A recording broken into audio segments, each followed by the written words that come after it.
"You need to pay off the debt of your father, son." My father's childhood friend stormed into my workplace. "If you can't pay for that, you marry my daughter. I am going to stay right here until you agree to date with her." Getting back the money he lent is not his real purpose. His real intention is to get me married to his daughter, my dad's childhood friend's girl. But why is he so persistent in pushing a date with his daughter?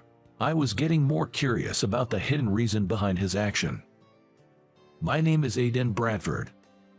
I am 28 years old and I work at a factory. My dad started a small factory when he was my age, and together with my mom, they've been running it ever since. In the neighborhood, there is a man named Bob Miller, who is a childhood friend of my dad's, running a factory in the same industry. Bob also started his factory around the same time as my dad and still continues to manage it with his wife, just like my father does. Our family and Bob's family are close, sharing resources and manpower when one business falls short. Bob's daughter, Emily, is the same age as me. We've been childhood friends, attending the same school since kindergarten to junior high school. I have been harboring feelings for Emily since kindergarten. Emily and I were each other's first loves during our kindergarten years. I used to cry my eyes out from the loneliness of having to part from Emily after school, much to the dismay of my teachers and my mom. In our neighborhood park, Emily and I promised to get married in the future and even played pretend weddings. Even after entering elementary school, my relationship with Emily didn't change, and we would play together and do homework after school every day. I want to live together when we grow up, and on our days off we can play and go out just like we do now. What kind of house do you want to live in? I want a house with a big backyard. We would talk about our future almost every day. I expected our happy days to continue even when we grow older. Even now, I vividly remember the pure, youthful love I had with Emily, filled with such hopes and dreams. However, my days with Emily got interrupted when I entered junior high school. The distance between us started to grow wider due to an intruder. It was when I was in the 6th grade. Both my dad and Bob were achieving good results in their businesses, but their friendship began to sprout rivalry. I've hired 7 fresh graduates from a technical school this year. My business has been doing well recently, so I've increased the manpower. What a relief. Hearing this, my dad counted. Even if you increase the manpower, it's just more personnel costs. I can increase profits more efficiently at a lower cost. He then introduced the latest machinery. The machine my dad introduced was initially cost-effective and capable of precise, high-speed operations. However, it required frequent maintenance, and if not properly maintained, it would easily malfunction. My dad couldn't handle the difficult machine properly, and after introducing the new machine, he ended up losing a lot of money due to immediate repairs. Bob lent my dad some money and introduced him to a familiar mechanic. "I'm sorry for causing trouble for you two because of me," my dad apologized to us. My mom replied, "Don't be sorry for us. We should be thanking Bob for helping us." In the spring of my first year of junior high school, the 3 of us, my dad, my mom, and I, visited Bob's house.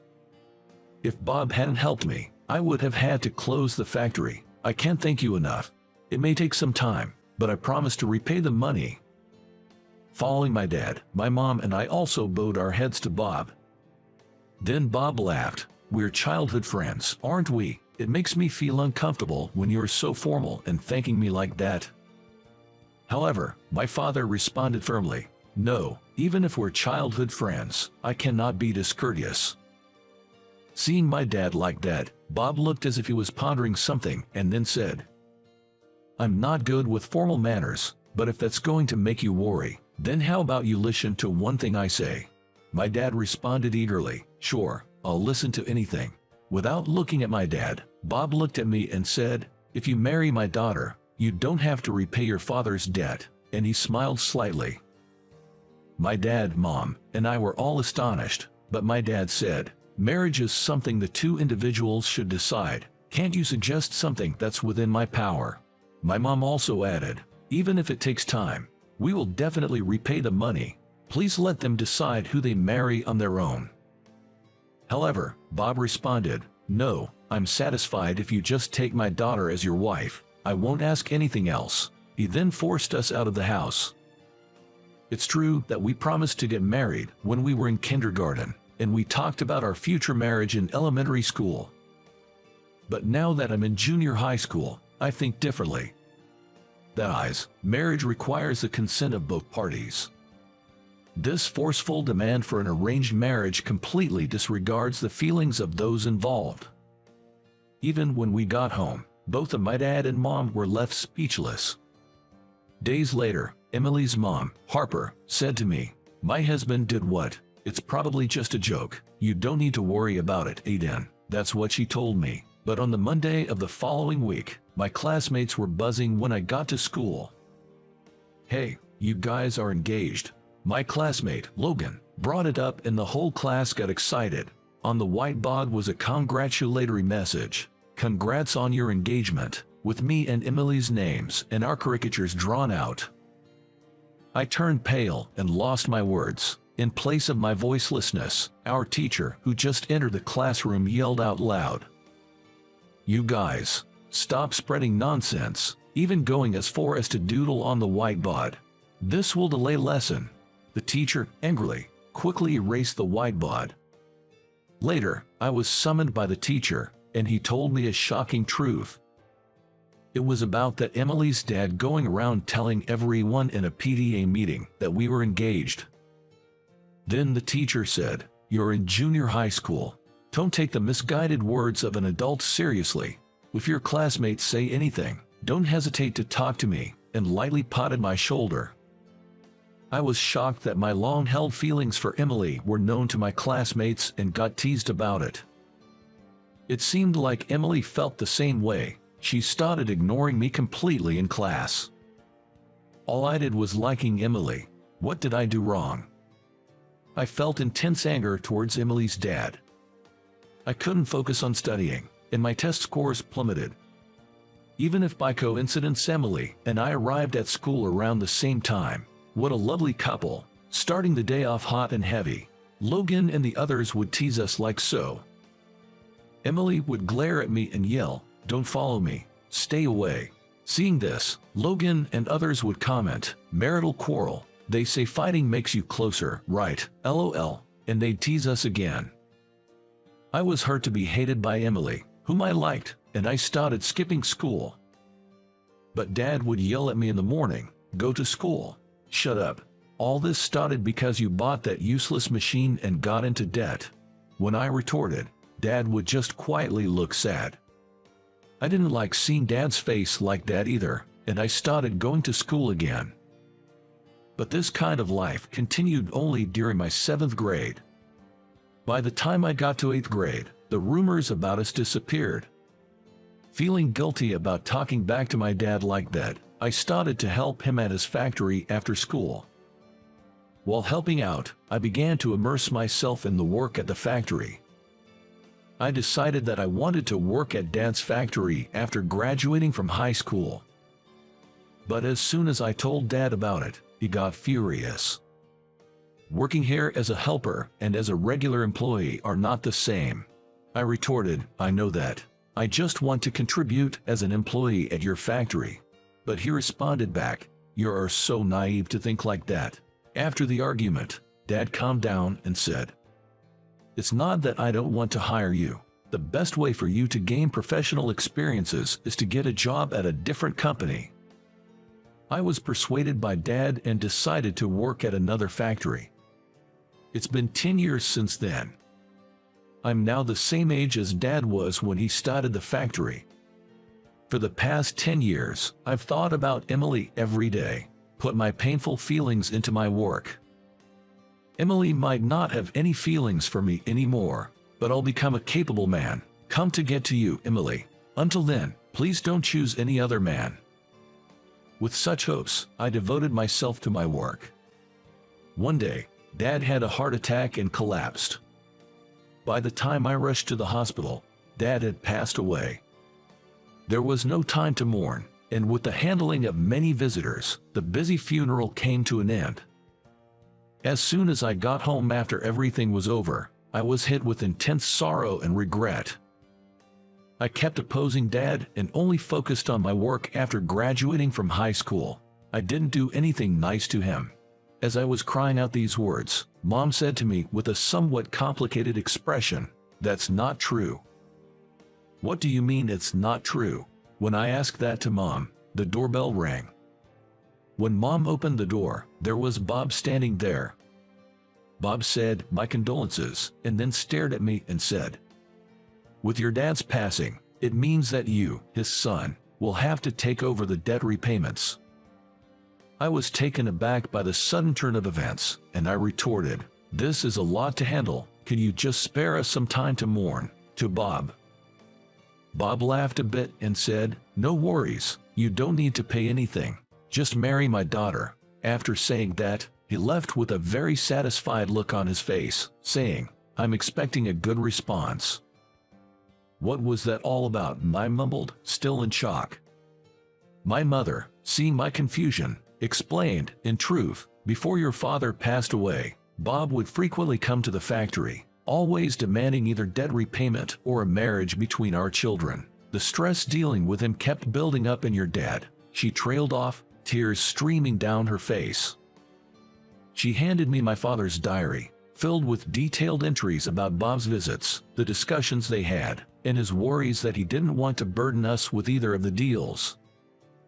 After my father's death, I began to understand the hardships he had been through. Every single day, Bob would show up at our house or my workplace, yelling, "If you can repay, at least have a meeting with my daughter. I can't handle this. I've been so anxious lately that I can't sleep well. He took my beloved father's life, and now he's coming for mine," I thought. Fear of Bob led me to agree to meet his daughter Emily again. I realized I hadn't spoken much to Emily since graduating elementary school. Plus, I worried she might still hold a grudge because of the trouble in junior high school.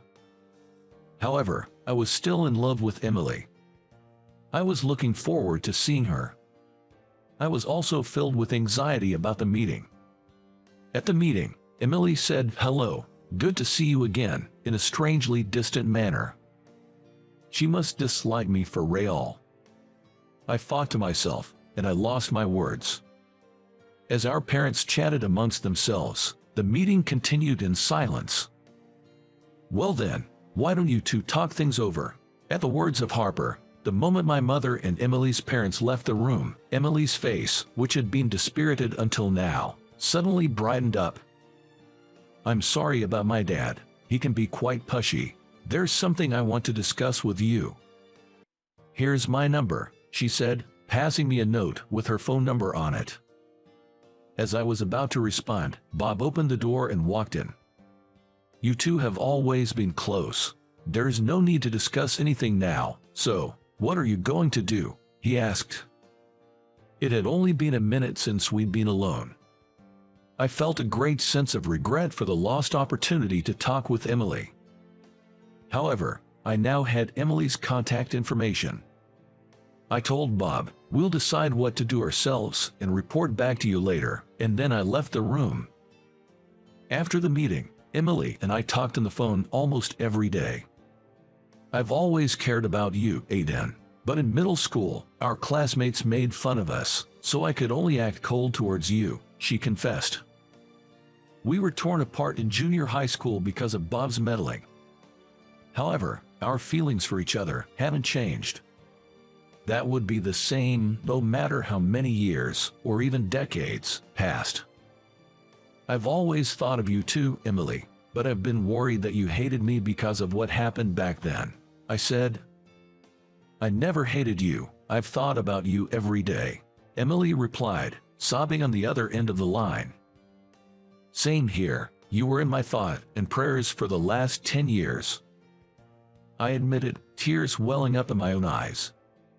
As we confessed our feelings for each other after 10 years and my heart filled with feelings for Emily, a question suddenly came to mind.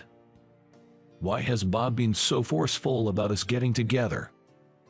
The answer to my question came quickly in my conversations with Emily.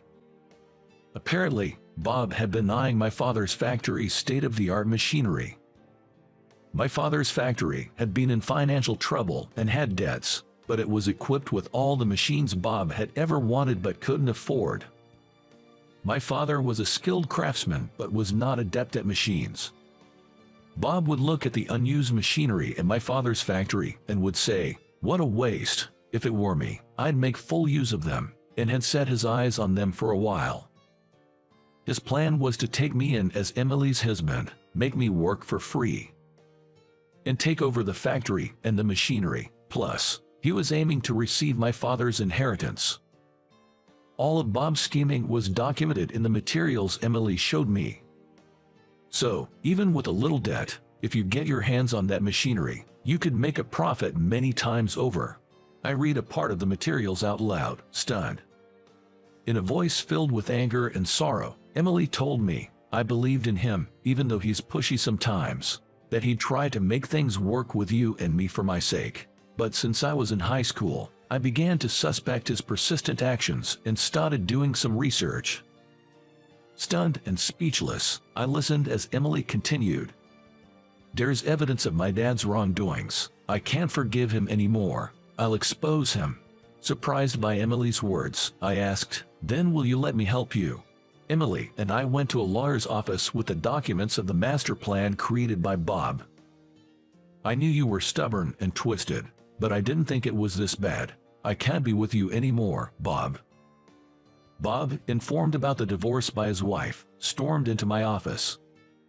The sound of crashing vases and pottle echoed throughout the office, followed by the screams of the staff. Following Bob's arrest by the police for property damage, his factory workers reported to the labor board how Bob harassed them to work overtime, unauthorized. Losing his skilled craftsmen, Bob's factory went out of business in no time. Emily and I officially started dating and are now married. There was a time when things were so hard that I almost gave in to my parents' demands, but I'm glad I stuck to my beliefs," Emily said. "The 10 long years of not being able to be together only strengthened our feelings for each other," I replied. "After our marriage, we continued to share our thoughts and feelings with each other. After getting married, I quit my job at the factory and took over my father's. Emily started working as a secretary in my factory after our marriage. We support each other in our personal and professional lives. We respect each other as an individual, nurture our relationship, and lead a happy life."